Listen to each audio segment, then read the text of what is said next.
வணக்கம் நண்பர்களே. அசசல் சசங்கம் உங்களை அன்போடு வரவேற்கிறது. நம்ம தோரா பாஷா பார்த்துன்னுக்குறோம். இதில் வந்து பரீத் ஹடாஷா பகுதியில் பாஷா வாயேதாவை பார்க்க போகிறோம்.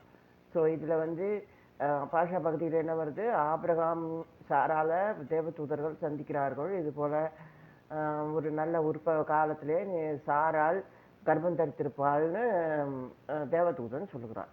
ஸோ அஃப்தோரா பகுதியில் அற்புதங்களின் கரம் இருக்கிறது. தேவ தரிசனத்தின் செயலில் அற்புதங்கள் நடக்குது. எண்ணெய் வருகிறது, எண்ணெய் பெருகுகிறது, தேவைகள் சந்திக்கப்படுகிறது அப்படிங்கிறத நம்ம பார்க்குறோம்.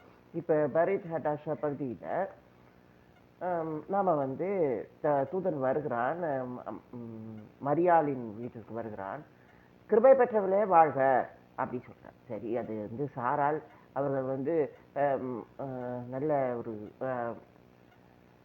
ஒரு முதிர்ந்த தம்பதியர், அவங்கக்கிட்ட நல்ல தாம்பத்தியம் இருக்குது. அதனால் கிருபை பெற்றவர்னு சாரால் ஆபிரகாம் சொன்னால் சரி. இப்போ வந்து மரியாதை வந்து சொன்னால் என்ன அர்த்தம்? ஆனால் வந்து அவன் என்ன சொல்கிறான், கிருபை பெற்றவளே வாழ்கன்னு சொல்லி அவளை வாழ்த்துக்கிறான். ஸோ வாழ்த்தின் செயல் என்னன்னு கேட்டிங்கன்னா, அப்போ தான் அவளுக்கு நிச்சயமாயிருக்கிறது. ஸோ அதனால் இவர் வந்து அந்த நிச்சயதார்த்தத்தின் வாழ்த்து, கல்யாண வாழ்த்து சொல்லுகிறார் இந்த தூதன். சரி, வாழ்க. என்ன பண்ணுது, தாவீது கோத்திரத்தில் சேர்ந்த யோசேப்பு உனக்கு கணவனாக இருக்கிறார் அப்படின்னு, அதாவது என்கேஜ் பண்ணியிருக்கார், அதாவது பெட்ரோத்தல் பண்ணியிருக்கார், உனக்கு பரியம் கொடுத்துருக்குறார் அப்படிங்கிற மாதிரி இவன் சொல்கிறான். ஸோ சொல்கிறான்னா அதுக்கு வாழ்த்துக்கள் சொல்கிறான். ஆனால் வாழ்த்தோட அர்த்தம் என்னன்னு கேட்டிங்கன்னா, அவன் என்ன சொல்கிறான்னா, எலிசபெத்து பிள்ளை பெற்றிருக்கிறாள், பிள்ளை உண்டாயிருக்கிறார், 6 மாதம் ஆயிருக்கு அப்படின்னு சொல்கிறான். ஸோ அப்போ இந்த கிருபையின் தொடர்ச்சி எங்கேருந்து வருதுன்னா, ஒரு பரிசுத்த ஸ்தலத்திலேருந்து எசேக்கியாவின் ஆசீர்வாதத்தில் ஒரு பிள்ளை வந்திருக்கிறது அப்படின்னு சொல்லி கிருபையின் தொடர்ச்சி. இப்போ அவ கர்ப்பமாக இருக்கா, இப்போ உனக்கு வந்து ஆசீர்வாதம் வருது. ஸோ அந்த ஆசீர்வாதம் உனக்கு பலிக்குது அப்படின்னு இவர் சொல்கிறாரா? சரி, இப்போ தூதன் வந்துக்கிட்டான். யார் பேரை சொல்லிட்டு வந்தான்? ஆம்படையான் பேரை சொல்லிட்டு வந்தான். சரி, வந்தானா கிருபையின் அர்த்தம் என்னன்னா, உனக்கு செலுத்தப்பட்டது. எங்கே செலுத்தப்பட்டது? பரிசுத்த ஸ்தலத்தில் செலுத்தப்பட்டது. யார் செலுத்தினார்? எசேக்கியா செலுத்தினார். எசேக்கியா சொந்தக்காரர், மரியாளுக்கு சொந்தக்காரர், அவர் செலுத்தினார். ஸோ வந்து இப்போ ஆம்படையானும் செலுத்திட்டான், அவன் ஆம்படையா வீட்லேயும் செலுத்திட்டாங்கோ, உன் வீட்லேயும் செலுத்திட்டாங்கோ. ஸோ அப்போ இது வந்து ஒரு ஒரு என்ன சொல்கிறது, ஒரு ஒரு ஒரு புரிதல் உள்ள ஒரு, அதாவது இரண்டு பக்கமும் ஒரு ஒரு ஒரு உண்மையுள்ள செயலாக இருக்கிறது. நாம் அறிக்கை பண்ணலாம், நான் வந்து இது வந்து லாபமாக இருக்கும் அப்படின்னு அறிக்கை பண்ணலாம். நீங்கள் கணவன் மனைவி அப்படின்னு அறிக்கை பண்ணலாம். நம்ம வந்து அறிக்கையே வாங்கிட்டு வரலாம். ஆனால் அது வந்து வாய்க்கும் செயலாக இருக்க வேண்டும். குடும்பங்களுக்குள்ள ஒரு ஒரு ஒற்றுமை இருக்கணும், செலுத்தும் செயல் வரணும். அது எப்போ வரும்னு கேட்டிங்கன்னா, நீங்கள் சொல்லும் போது தான். ஆமாம், இவன் தேவதூதன் சொல்லுகிறான் பாருங்க. அவ பேர் என்ன, எலிசபெத்து கர்ப்பவதியாக இருக்கிறான்னு. ஸோ அதனால் இப்போ என்ன அர்த்தம்? இப்போ தான் வந்து தாவீது கோத்திரம், எலிசபெத் தாவீது கோத்திரமா? அது விஷயம் இல்லை, ஆனால் உறவுக்காரி. ஸோ இப்போ அதனால் ஒரு ஒரு சொந்தக்காரங்க அந்த அந்த உறவில் எங்கே காற்று எங்கே வீசுதுன்னு தெரியாதுன்னு ஆண்டவர் சொல்கிறாரோன்னு, அது இஷ்டமான இடத்துக்கு வீசுகிறது. ஸோ அதனால் அதுக்கு ஒரு கட்டுப்பாடு இருக்கிறது. காற்று அந்த அளவுக்கு தன்னைத்தானே பரிசுத்தமாக இருக்கிறது அப்படின்னு ஆண்டவர் சொல்கிறார். ஸோ அப்போ தான் அந்த அளவுக்கு ஒரு சுயாதீனத்தோட ஒரு இதோட இருக்கிறதா அவர் சொல்கிறாரு, ஒரு பிடியில் இருக்கிறதா சொல்கிறார். நம்ம பரிசுத்த கூடாரத்தை பார்க்குறோமா? அதில் முதன்மையாக வர்றது வந்து ஆண்டவருடைய உடன்படிக்கை பெட்டி. உடன்படிக்கையின் அடையாளம் என்னன்னு கேட்டேன்னா, ஆண்டவர் மோசையோடு பேசினார், மக்களை கூட்டிட்டு வந்தார், பிரமாணங்களை கொடுத்தார். இதுதான் உடன்படிக்கை. இந்த பிரமாணத்தின்படி நடவுங்கோல், என் பிள்ளைகளாக இருப்பீர்கள், நான் உங்களுக்கு தந்தையாக இருப்பேன், இது என் சிங்காசனம். இதெல்லாம் உடன்படிக்கை. என் சிங்காசனம் உங்கள் கூட வருதுங்கிறதுலாம் உடன்படிக்கை. ஆனால் இந்த உடன்படிக்கை தன்னில் தானே நிறைவுள்ளதாக இருக்கிறது. நீங்க பார்க்கலாம் மகாபரிசுத்தலத்தின் பெட்டியும் பிரகாரத்து பலிபீடமும் ஒண்ணும். ஆமா. அது இந்த அதாவது தலையும் காலும் ஒண்ணும் அப்படிங்கிற மாதிரி. ஏன்னா காலில் அடிப்பட்ட தலையில வலிக்குதோனோ, கண்ணு கலங்குதோனோ. ஸோ அதனால என்னதான்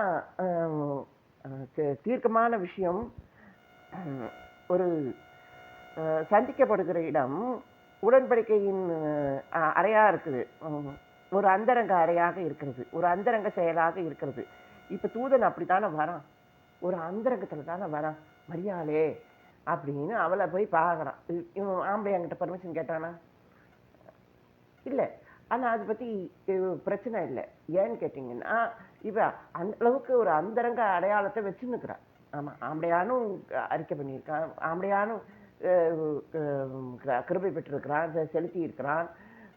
இப்ப தான் வீட்லயும் செலுத்தியிருக்காங்க. ஸோ இப்ப இவர்கள் வந்து ஒரு அறிவிக்கப்பட்ட ஒரு தம்பதியராக இருக்கிறார்கள். சரி, இப்ப நாம வருவோம், பரிசுத்தலத்துக்கு வருவோம். இப்ப மகாபரிசுத்தலத்தின் உடன்படிக்கையை நாம வந்து இதுல பார்க்கலாம், பலிபீடத்துல பார்க்கலாம். ஸோ பலிபீடம் தன்னில் தானே பரிசுத்தமாக இருக்கிறது.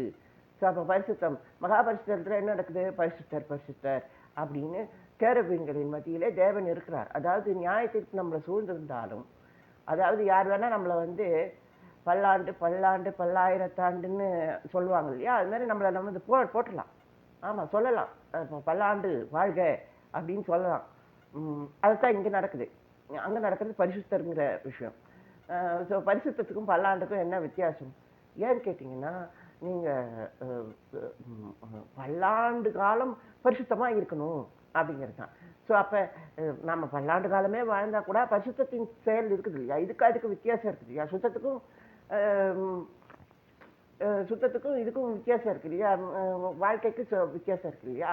நீங்கள் சுத்தத்தை வாழ்க்கையில் கொண்டு வந்து செயல்படணும், உடன்படிக்கையை நீங்கள் வந்து பல்லாண்டு பாடி பெற்றுக்கொள்ளணும் அப்படின்னு நம்ம பார்க்குறோம். ஸோ அப்போ நம்ம வந்து இப்போ என்ன பண்ணுறோம், மகா பலிபீடம், மகா பரிசுத்த பலிபீடம் எப்படி வந்து இப்போ தன்னைத்தானே பரிசுத்தமாக இருக்குது. ஏன்னா பலிபீடத்துக்கு நெருப்பு தான் வேணும், நெருப்பு தான் வேணும். அப்புறம் என்ன வேணும்? ஃபியூவல் வேணும். அது ஆன்மாக்களின் பலிபீடமாக எரிகிற பலிபீடமாக இருக்கணும். அதை வைத்து என்ன எரிக்கணும்? மாம்சத்தை எரிக்கணும். அதாவது ஒரு சாதாரணமாக சொல்லணும்னா ஒரு விலங்கின் மாம்சத்தை எரிக்கணும், அதை சுடணும், அப்பம் சுடணும், கறி சுடணும், சமையல் செய்யணும். அதுதான் பலிபீடத்தோட செயல். பலிபீடத்தை நீங்கள் வந்து ஆட்டை வெட்டி ரத்தத்தை தெளித்து பரிசுத்தம் பண்ணி அப்புறம் அதுக்கு ஒரு போக்காடை வச்சு அதை என்ன சொல்கிறது, அதை என்ன சொல்கிறது, வளம் வந்து சுத்த வச்சு அதை போக்காடை அதுக்கு அனுப்பி பாளையத்துக்கு புறம்பாக சுட்டரிக்கப்பட்டு பலிபீடத்தை நம்ம பரிசுத்தப்படுத்தணும். அந்த அளவுக்கு பரிசுத்தப்படுத்துறதுக்கு இருக்கு. ஆனா இதெல்லாம் நீங்க பலிபீடத்துக்கு செய்றீங்களா? இல்லை. பலிபீடத்தை பரிசுத்தப்படுத்துறதுக்கு ஆண்டவருடைய அக்னி, ஆண்டவருடைய பரம அக்னி, அது தன்னைத்தானே பரிசுத்தப்படுத்தி கொள்ளும். அப்படி இருக்கும்போது இத்தனை ரத்த கிரியைகளும் எதுக்கு வர்றது? நம்ம சொல்றோம் ஒன்றும் ரத்த சித்துதல் இல்லாமல் பாவ மன்னிப்பு இல்லைன்னு ஒரு ஒரு ஒரு செயல் இருக்குதோன்னோ. அப்ப நம்ம ரத்தம் சிந்தப்படுவது எதற்காக? ஆமாம், நம்ம உடன்படிக்கையின் மகா அறைக்கு போகணும், அங்கே ஆலோசனை அறைக்கு போகணும், அந்தரங்கத்தின் செயலுக்கு போகணும். ஒரு புருஷ பொண்டாட்டியா, அதாவது ஒரு நல்ல உறவாக, இது உடன்படிக்கையின் உறவாக, பிரமாண உறவாக இருக்கணும்னு நாம் பாடுபட்டு இருக்கிறோம். சரி, படுறோமா? அதுக்காகத்தான் ரத்தம் சிந்தப்படுகிறது. ஸோ ரத்தம் சிந்தப்படுவது பலிபீடத்துக்காக இல்லை. பலிபீடம் தன்னைத்தானே பரிசுத்தமான, விவேகானந்தர் சொல்கிற மாதிரி நம்மெல்லாம் நல்லவர்கள், பலிபீடமானவர்கள், ஸோ தியாகிகள், நம்ம தியாகம் பண்ணணும், ஆன்மா நிலையில் இருக்கணும்.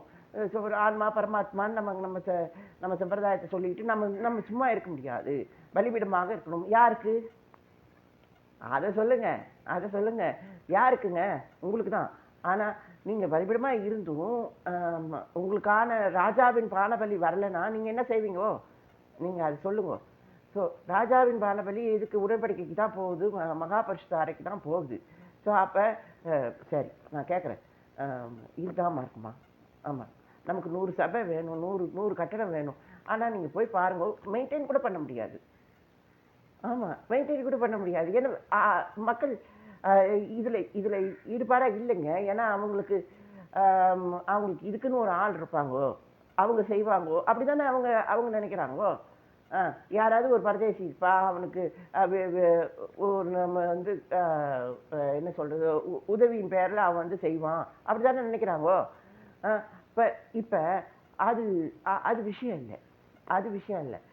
இப்போ 100 சபையும் நம்ம பரதேசி வச்சா கட்டுறோம் இல்லை.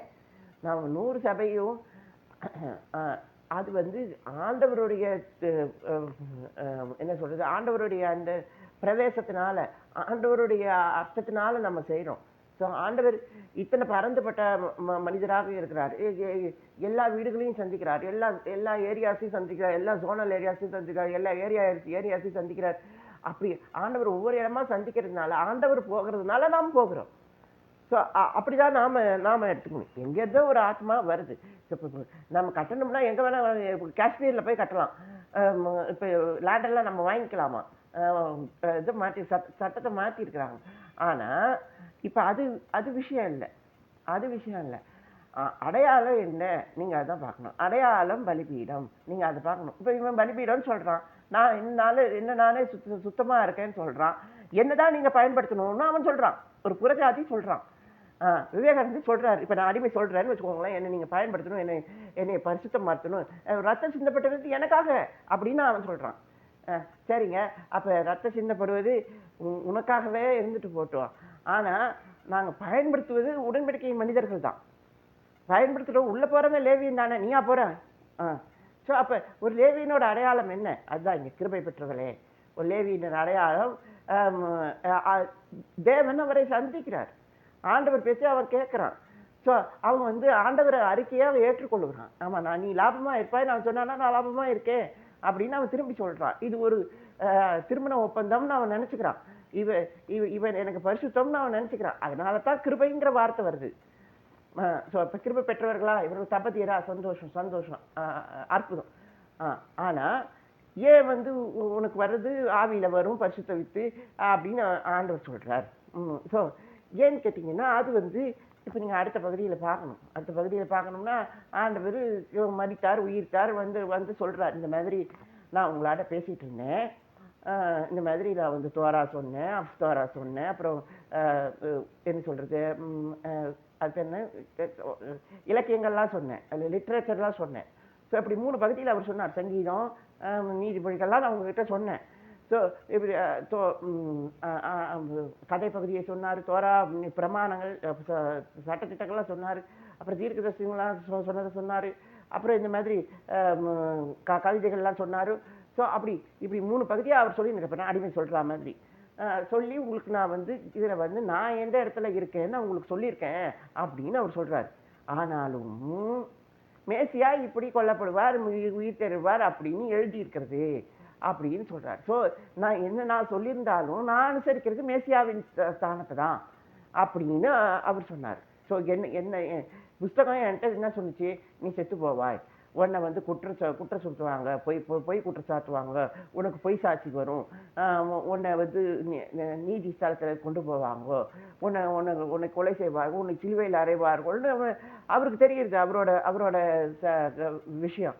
ஆனால் அவர் யாரை யோசிக்கணும், வலது பாசத்தில் இருக்கிற மேசியாவின் ஸ்தானத்தை தான் யோசிக்கணும். நான் மேலே போவேன், உயிர்த்து வருவேன் அப்படின்னு சொல்லணும்.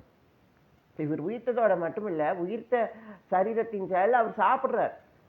ஆமாம், அந்த அந்த அந்த அளவுக்கு அவரோட உயிர்த்தெழுதல் உண்மை உள்ளதாக இருக்கிறது. ஸோ அப்போ யோசிச்சு பாருங்க, அவர் சாப்பிட்டார். எந்த உடலில் சாப்பிட்டார்? ஒரு மதிமைப்பட்ட உடலில், ஒரு என்ன சொல்கிறது, நான் வந்து சாப்பிடக்கூடிய அளவுக்கு கூட இந்த உடல் வந்து உங்களுக்கு கூட இருக்குது. ஸோ அந்த அளவுக்கு ஆண்டவர் வந்து அவரை வந்து ஒரு லிவிங்கில் வச்சுருந்தார், ஒரு ஒரு சகோதரனாக அவர் கூட சேர்த்து வச்சுருந்தார். சந்தோஷம். ஏன்னா அவரை ஒருத்தரை கொண்டுட்டாங்க, கை காலெல்லாம் அடிபட்டுடுச்சு, ரத்தமெல்லாம் போயிடுச்சு, எல்லாமே போயிடுச்சு, பலகீனமாகிடுச்சு. இப்போ அவர் உயிர்த்து எப்படி சாப்பிட முடியும் நீங்கள் சொல்லுங்கள்? அப்போ பர்ஃபெக்ட் ஹீலிங் இருக்கணும், காயமெல்லாம் குணமாக இருக்கணும், ஒரு ரத்த ஓட்டம்லாம் திரும்பி வந்திருக்கணும். இட்ஸ் நாட் அபவுட் அப்படி 3 நாள் இதில் கிடக்கிறார், குணமாக கிடக்கிறார். அவரோட உயிர்த்தெழுதல் எப்படி இருக்கும் நீங்கள் சொல்லுங்கள்? ஸோ சரீரங்கிறது இது மட்டும் இல்லை, சரீரங்கிறது இன்னொரு பகுதியில் இருக்குது நல்ல நல்ல சரீரம்னு ஒன்று, மகிமைப்பட்ட சரீரம்னு ஒன்று இருக்குன்னு அவர் அந்த மகிமைப்பட்ட சரீரத்தில் உணவையே பகிர்ந்து கொள்கிறார் அப்படின்னு நம்ம பார்க்குறோம். சரி, இப்போ நம்ம வருவோம். ஸோ இப்போ நம்ம இதில் என்ன தெரிஞ்சுக்கிறோம்? ஆனால் மேசியாவே அனுசரிச்சேன்னு ஏசு சொல்கிறார். ஸோ அப்போ அந்த அந்த கேள்வி என்ன? இப்போ நம்மளாம் சொல்கிறாங்க, நம்மளை டைவர்ட் பண்ணுறவங்க இருக்கிறாங்களே, எப்பயுமே ஒரு ஒரு ஒரு கஷ்டம் இருக்குதுங்க. ஏதாவது ஒரு ஒரு வார்த்தை, ஒரு ஸ்கிரிப்டின் விஷயம் நம்ம மனசில் இருக்குது. ஸோ நம்ம அதில் ரொம்ப ஆழமாக இருக்கும். இப்போ கிருபை பெற்றாலுங்கிற அந்த அடையாளத்தை மாதிரி ரொம்ப ஆழமாக இருக்கும். சரி, நாங்கள் தம்பதியாக தான் ஒரு என்ன சொல்கிறது, ஒரு பொசிஷன், ஒரு ஒரு ஒரு ஒரு ஆவி மாரி இருக்கிறோம். நாங்கள் ஒரு ஒரு ஒரு ஆவி நிலையில் இருக்கிறோம். ஏன்னு கேளுங்க, ஏன் இப்படி இருக்கணும், ஏன் இப்படி இருக்கணும்? ஏன்னா நமக்கு ஒரு கற்பனை வந்துடுது. ஆமாம், இதுதான் சொல்லுது அப்படிங்கிற கற்பனை வந்துடுது. ஆண்டவர் அப்படி செஞ்சாரா? நீங்கள் பாருங்கள், அவர் எப்பயும் மேசியாவின் இடம் இது, ஏன் இடம் இது, என்னோட இடத்துல நான் சாவேன் உயிர்ப்பேன்னு இருக்கு, மேசியாவின் இடத்துல நான் நித்தியமாக இருப்பேன், ஆண்டவரோட பக்கத்தில் இருப்பேன் அப்படிங்கிற அந்த அந்த இடம் இருக்குது. ஸோ அதனால் நான் இதெல்லாம் பற்றி நான் யோசிக்கவே முடியாது. கொலைகாரன் கொலை தான் செய்வான். சூழ்நிலை நம்ம கொண்டு போய் இப்படி தான் சிலுவையில் தான் இது நடக்கத்தான் செய்யும்.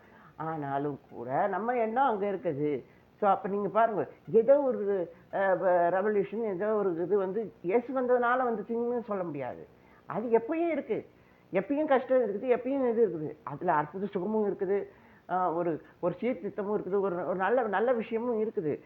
ஆமாம், நான் 5000 பேரை போஷிக்க முடியும் ஆண்டவரால், 5 அப்பமும் 2 மீனை கொண்டு. ஆனால் இது அதை பற்றினது இல்லை. நீங்கள் திருப்தி ஆகிட்டு வர்றீங்க, நீங்கள் அப்பத்துக்காக வந்தீங்கன்னு சொல்லுவார் ஆண்டவர்.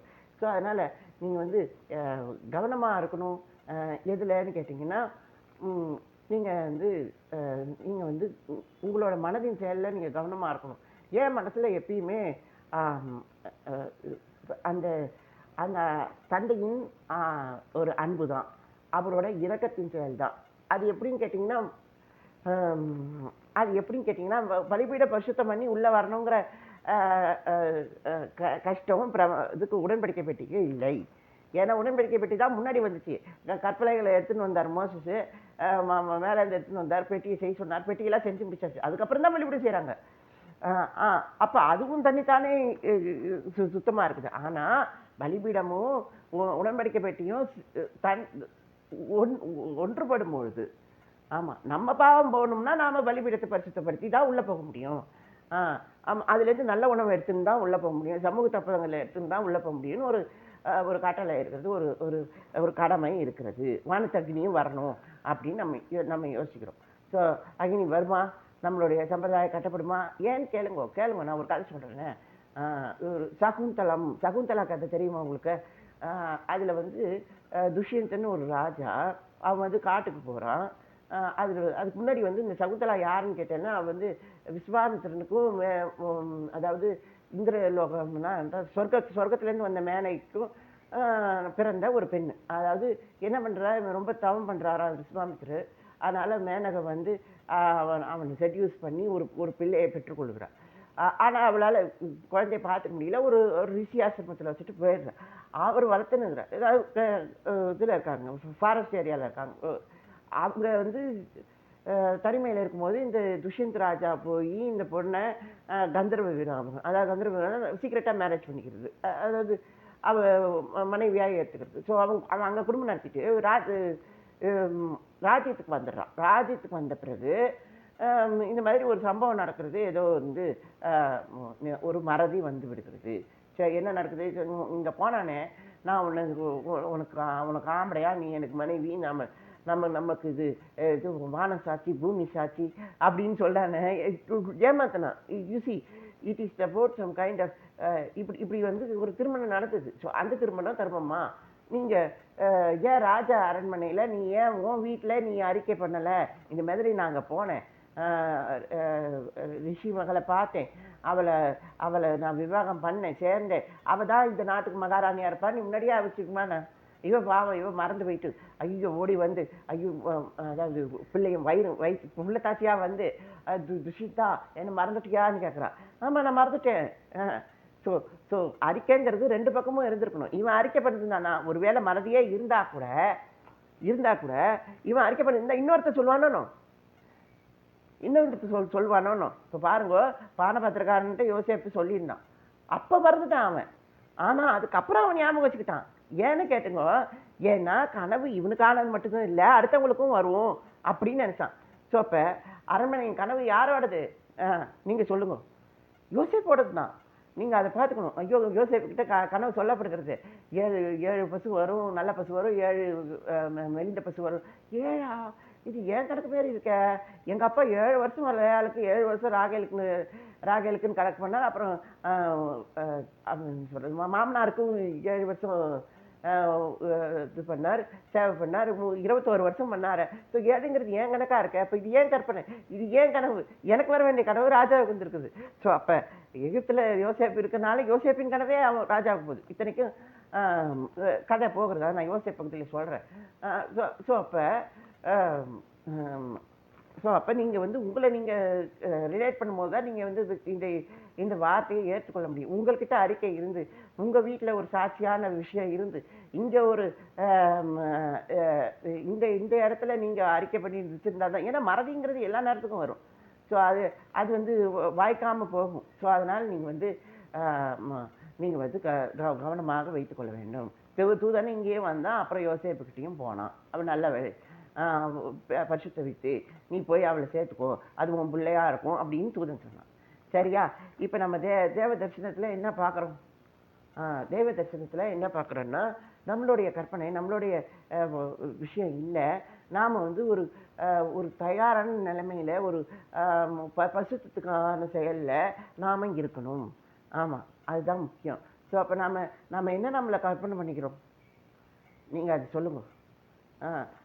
எது வேணால் நம்ம கற்பனை பண்ணிக்கலாம். அப்போ முகமதுன்னு ஒருத்தர் வருவார், சூரா மரியம்னு சொல்லுவார்.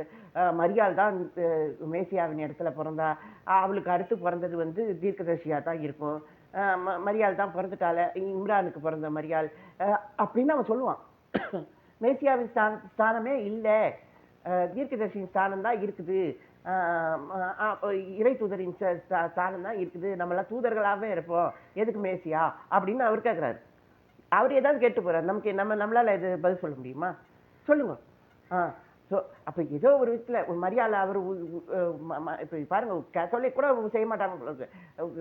முஸ்லீம்ஸு அவ்வளோ உயர்வாக வச்சுருக்காங்க மரியாதை. ஆனால் சூறாவே கொடுத்துருக்காங்க, ஒரு வசனமே கொடுத்துருக்காங்க. பட் இப்போ அது விஷயம் இல்லை. மரியாள் இந்த கணத்துக்குரியவளா இல்லை. தூதனே வரும்போது, தேவ தூதனே வரும்போது அவன் வந்து ஆம்படையான் பேரில் தான் வரான், கிருபை பெற்றவளேன்னு வரான். தாவீதின் கோத்திரத்தான் ஆகிய யோசேப்பு அப்படின்னு லூக்கா புஸ்தகத்தில் அப்படி தான் ஆரம்பிக்கும். நம்ம லூக்கா புஸ்தகத்தை தழுவி தான் பேசிகிட்டு இருக்கோம். லூக்கா புஸ்தகத்துக்கு தாவீது கோத்திரம் ராஜ கோத்திரமே. அப்போ ராஜா வந்து செலுத்தாமல் வருவானா? செலுத்தாமல் வரமாட்டான். ராஜா செலுத்தப்பட்டது, மானபலி செலுத்தப்பட்டது, ஆன்மா செலுத்தப்பட்டது, ஒரு அடையாளம் செலுத்தப்பட்டது. இங்கே உனக்காக உன் புருஷன் பே பண்ணியிருக்கான். ஆமாம், அங்கே உனக்காக எலிசபெத்து பே பண்ணியிருக்கா. ஸோ அப்போ யோசிச்சு பாருங்கோ. இப்போ வந்து மேசியா வர்றதில் என்ன தடை? எதுவும் தடை இல்லை. ஆனால் அதுவும் நாகரிகமாக நடக்குது. தூது செய்தி வருகிறது. நீ நீ நீ நீ கன்னி பொண்ணா இருக்கிறியா? பொண்ணும் கவலை இல்லை, பரிசுத்த வித்து நீ கன்னியாவே இருக்கலாம் அப்படிங்கிற ஒரு உடன்படிக்கையும் செய்து கொடுக்குறார் ஆண்டவர் மரியாளோடு. ஸோ அதனால் அவள் நஷ்டப்படல. அவர் நஷ்டப்படல. ஆனாலும் கேளுங்கோ, அவள் வந்து எங்கேஜ்டு பர்சன், திருமண உறவு தான் இது. திருமண உறவு தான். ஆனால் அவங்க குடும்பம் கற்பின் செயலில் பாதுகாக்கப்படுகிறத நம்ம பார்க்குறோம். சரி, எப்படியோ எது வேணால் சொல்லுவாங்க. இப்போ அது செயலே இல்லை. ஸோ நாம் எல்லாத்தையும் நாம் என்ன பார்க்குறோம்? தேவத்திட்டமாக பார்க்குறோம். ஏதோ ஸ்கிரிப்டில் இருக்குது, இதெல்லாம் நடக்கும், விதி செயலாக பார்க்குறோம். No, not at all. பொறுப்பு உங்களோடது, எப்பயுமே பொறுப்பு உங்களோடதுங்க. ஆமாம், அடையாளம் சேர்க்கணும். இப்போ எலிசபெத்தோட ஆண்டவர் மரியாதை சேர்த்த மாதிரி இல்லைன்னா தூதன் உள்ளே வந்திருக்க முடியாது. அவனே அடையாளம் பெற்று தான் வந்திருக்கிறான். ஸோ அதனால் நமக்குள்ளே ஒரு ஒரு ஒரு ஒரு இணைப்பு இருக்கணும். அப்போ தான் நமக்கு அது வாய்க்கும் செயலாக இருக்கும். ஸோ அப்போ நம்ம நம்மளோட கற்பனை ஒரு ஒரு இது இல்லை, ஒரு ஏதோ டிவைனிட்டி இல்லை, ஒரு ஒரு ஒரு அனாதி செயல் இல்லை. நீங்கள் அதை பார்க்கணும். அப்போ கற்பனைனா எல்லாமே கற்பனையாக போயிடும். மரியாதை பிறந்ததே கற்பனையாக போயிடும், முகமது சொல்கிற மாதிரி. ஸோ அவளே உடைக்கப்பட்டுருவா. ஸோ அதனால் நம்ம என்ன பண்ணணும்னா எல்லாமே நாடகமாக போயிடும். எல்லாமே நன்மை தீமை எல்லாமே நாடகமாக போயிடும். யோசேப் கதை கூட எல்லாம் நல்லதுக்கு தான் நடந்ததுன்னு யோசேப் சொல்கிறான். அந்த நேரத்தில் அவன் சொல்கிறான், அவன் ராஜாவாக தான் இருப்பான், அவன் பிள்ளைகள் கோத்திரமாவார்கள், அவன் அப்பா வந்து அவனை வந்து ஆசீர்வதிப்பார், அவன் பிள்ளைகளை ஆசீர்வதிப்பார், அவன் தனிப்பட்ட விதத்தில் அவன் ராஜாவாக இருப்பான். ஸோ நீங்கள் பார்க்கலாம், இங்கேயும் ராஜாவாக இருப்பான், கானான்லேயும் ராஜாவாக இருப்பான். ஸோ ஒரு சேஷ்ட புத்திர அடையாளத்தை அவன் எடுத்துக்கொள்வான். நீங்கள் அதெல்லாம் பார்க்கணும். ஸோ அப்போ நல்லதுக்காகத்தான் நான் குழியில் விழுந்தேன்னு அவன் சொல்லும்பொழுதோ அவன் வந்து ஒரு கம்ஃபர்ட்டை சொல்கிறான், ஒரு ஒரு ஒரு ஒரு ஆறுதலை சொல்லுகிறானே தவிர அதை அவங்களுக்காக சொல்கிறானே தவிர அவனுக்கு அதில் கஷ்டம் இருக்குது. நீங்கள் அதை பார்க்கணும். அவனுக்கு அதில் கஷ்டம் இருக்குது. கண்டிப்பாக ஒருத்தன் அடிமையிலேருந்து இதுவாக வரான், ராஜாவின் இடத்துக்கு வரான்னா அவன் எல்லா இடத்துலையும் அப்படியே நேராக வந்து போத்திபார் வீட்டுக்குலாம் அவன் போயிருக்க மாட்டான். படிப்படியாக தான் அவன் போயிருப்பான். அவனுக்கு ஒரு ஸ்கில்டு லேபராக போயிட்டான். நம்ம விழுந்துட்ட குழியில் விழுந்துட்டோம். அப்போ இருக்கிற வாழ்க்கையாவது கொஞ்சம் ஸ்கில்லாக இருப்போம், கொஞ்சம் உதவியாக இருப்போம், நம்மளால் இந்த காரியங்கள் வாய்க்கும்படியாக இருக்கட்டும், நாம் செலுத்துகிறவராக இருப்போம். ஊரெல்லாம் செலுத்துகிறாங்க, ஊரெல்லாம் கொண்டு வந்து பலிபீடத்தை பயன்படுத்துகிறாங்க. நீங்கள் பார்க்கலாம், பழைய ஏற்பாட்டில் பலிபீடம் தான் இருக்கும், காணிக்கப்பட்டி இல்லை. அவங்க பலிபீடத்தை பயன்படுத்தினாங்க. அப்போ அவங்களையே பயன்படுத்தினார்கள். நம்ம அதை புரிஞ்சுக்கணும். நாம் இப்போ காணிக்கப்பட்டியில் போட்டால் போதும், அதுக்கே நம்மளை பிடிக்க முடியல. ஸோ பாருங்க, நம்மளையே வச்சு பயன்படுத்தி, ஸோ அதனால வேணா ஊழிக்காரங்க பயன்படுத்திக்கிட்டோம். நமக்கு காணிப்பட்டியை ஈசினோமா, நம்ம காணிக்கப்பட்டியின் அடையாளமாகவே நம்ம எதையும் அணுக முடியும்னு நினைக்கிறாங்க. இல்லை, நீங்கள் உங்களை ஒப்பு கொடுக்கணும். நீங்கள் உங்களுக்குள்ள ஒரு இது வந்து கற்பனை இல்லை, இது வந்து விதி செயல் இல்லை, இது வந்து ஒரு ஒரு நாடகம் இல்லை. வாழ்வு ஒரு நாடகம் இல்லை. வாழ்வு அர்த்தம் புரிந்தது, வாழ்வு ஒன்றோடு ஒன்று தொடர்பு கொண்டது, வாழ்வில் எல்லாத்துக்கும் அர்த்தம் இருக்கிறது, ஒரு குடும்ப உறவுக்கு அர்த்தம் இருக்கிறது, பிள்ளைகளுக்கு அர்த்தம் இருக்கிறது, அதுக்காக நம்ம பாடுபடுறது அர்த்தம் இருக்கிறது அப்படின்னு நீங்கள் சொல்லும்போது தான் அது வாய்க்கும். இல்லைன்னா நாங்கள் உங்களை வச்சுக்கிட்டு தென்ன பல்லாண்டுன்னு உங்களையே வச்சுக்கிட்டு பல்லாண்டு பாட வேண்டியது தான். ஸோ அது வாய்க்காது. ஆமாம், பரிசுத்தத்தின் செயல் வரணும், மகாபரிசுத்தலத்தின் அடையாளத்தை பெற்றுக்கொள்ளணும். ஆமாம், அப்போ தான் நமக்கு இது இருக்கும். அப்போ பல்லாண்டு பாடுறல, சுவாமி உங்களை விட யார் அதிகமாக பாடியிருப்பா, நீங்கள் தான் வந்து எப்பவுமே இந்த இந்த இந்த சத்சங்கத்தின் இந்த மார்க்கெட்டிங் இந்த பரிசுத்தத்தின் செயலை நீங்கள் தான் இன்னும் இது பண்ணிட்டு இருக்கீங்க, ரிசர்ச் பண்ணிட்டு இருக்கீங்க. உண்மைதான். ஆனால் இது வந்து மனசுக்கு தானே தவிர மகாபரிசுத்தலத்தின் அந்த செயல் பார்த்தீங்கன்னா அது வந்து ஆன்மாவுக்கு, அது வந்து உங்களை விட்டு கொடுக்குறது, உங்களை நீங்களே அடையாளப்படுத்திக் கொள்வது இங்கே தான். ஆமாம், அங்கே நீங்கள் போனீங்கன்னா அங்கே நீங்கள் தெய்வத்தின் அடையாளத்தில் தான் போகணும். அதுக்கு தான் பல்லாண்டு பாடிட்டு இருக்கணும். நீங்கள் பரிசுத்த அறையில் போனீங்கன்னா நீங்கள் உங்களுக்கே பல்லாண்டு பாடலாம். ஆண்டவர் தன்னுடைய உடன்படிக்கையின் செயலில் உங்களை அடையாளத்தை சேர்த்துக்கொள்வார். ஆரோனின் தலித்த கொலை போல உங்களை சேர்த்துக்கொள்வார். அதுதான் நம்ம வந்து தெய்வ தரிசனத்தில் இங்கே பார்க்குறோம். தேவன் தரிசனம் ஆனார் அப்படிங்கிற இந்த வயாரா பகுதியில் பார்க்குறோம். அதுதான் சத்சங்கம். நன்றி நண்பர்களே.